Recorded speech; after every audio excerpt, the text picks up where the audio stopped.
que tinc és explicar-vos fins ara quan hem explicat el condicional sempre només feien referència a una condició simple, d'acord? Per tant, que pot ser que en els programes tinguem que avaluar més d'una condició i de manera combinada, d'acord? Això se fa mitjançant els operadors lògics, d'acord?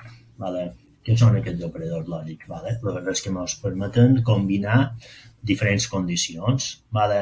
En el cas del present, vale, tenim aquests operadors lògics i, la conjunció, que significa que, primer de tot, la sintaxi és combinar dues expressions booleanes. 7 és major que 4, verdader, i 2 és igual a 1, fals. D'acord? Perquè aquesta expressió booleana sigui vertadera, ha de ser certa aquesta primera condició i ha de ser certa aquesta segona condició. Vale? Per tant, en aquest cas, si avaluàssim aquesta expressió, ens donaria, com podeu veure aquí, fals. D'acord? Per tant, només és verdader quan la primera expressió i la segona expressió i la tercera, depèn de lo complexa que sigui la condició, siguin totes verdaderes. D'acord? Vale. La disjuntiva, operador, aquest símbol, o.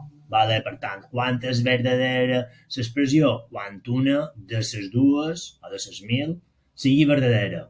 1 és igual a 1, aquest sí. 2 és igual a 1, no. Com que aquesta se compleix, retornaria verdader. D'acord? Vale, per tant, bàsicament, per combinar tenim l'operador i l'operador o.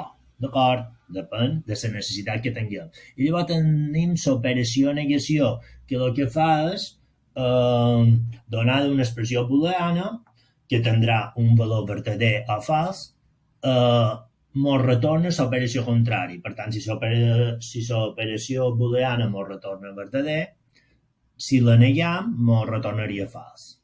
I a l'inversa. D'acord? Anem a veure un exemple en això.